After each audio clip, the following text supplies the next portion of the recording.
এই একটি আসনে যদি জামাত না হয়, এই একটি আসনে যদি বিএনপি না হয়, তাদের সরকার গঠন করতে কোনো সমস্যা হবে না।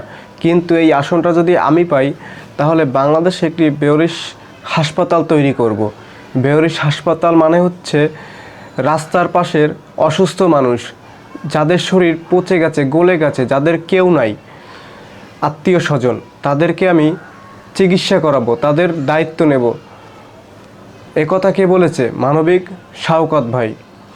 তিনি এ পর্যন্ত একটি ভাড়া করা বিল্ডিংয়ে একটি বেওরিশ হাসপাতাল চালাচ্ছে, যেখানে শত শত মানুষ চিকিৎসা নিচ্ছে, তাদের খাওয়া দাওয়া করাচ্ছে, তাদের দায়িত্ব নিচ্ছে। এই মানুষটা নোয়াখালী 5 আসন থেকে ভোটে দাঁড়িয়েছে। আমি কোনো রাজনৈতিক দলের সাথে জড়িত না, আমি মানবিক দিক থেকে এই মানবিক শওকত ভাইয়ের হয়ে কথা বলছি। মানবিক শওকত ভাই যদি নোয়াখালী 5 আসনে এমপি হয়, তাহলে নোয়াখালী মানুষের নির্ভয়ে নির্দ্বিধায় কথা বলতে পারবে শওকত ভাইয়ের সাথে গিয়ে।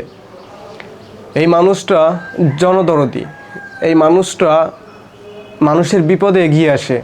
আমি চাই নোয়াখালী মানুষ যেন শওকত ভাইকে এমপি হিসাবে তারা গ্রহণ করে নেয়, তারা সংসদে যেন শওকত ভাইকে পাঠায়।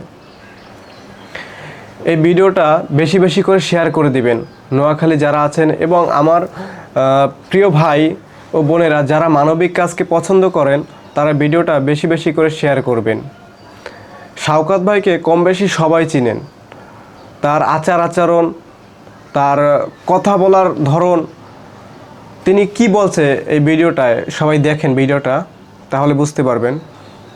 আল্লাহ যদি আমাকে এমপি করায়, প্রতি মাসের যে সম্মানী এমপি সাহেবের যে বেতনটা, এই 2 আসনের সবচেয়ে গরিব মানুষের মধ্যে আল্লাহকে সাক্ষী রেখে আমার মরহুম বাবা মায়ের নামে কসম করে আমি বলছি, আমি সেটা দিয়ে দেব। একটি মাসের এমপির বেতন কিংবা ভাতা আমি আমার বাসায় নেব না। আমি আমার ঘর এখনো করিনি। যতদিন পর্যন্ত কবিরহাট কোম্পানিগঞ্জের কোনো মানুষ গৃহহীন থাকবে, একজন এমপি হিসাবে আমি ঘর করব না। এবং বাংলাদেশের স্বাধীনতার পর থেকে এখনো পর্যন্ত রাস্তার পচা গলা বেওয়ারিশ মানুষদের একটি বেওয়ারিশ হাসপাতাল, মেডিকেল কলেজ কিংবা স্থাপনা কিছুই হয়নি। সরকার কিংবা বেসরকারি ভাবে কেউ এগিয়ে আসেনি।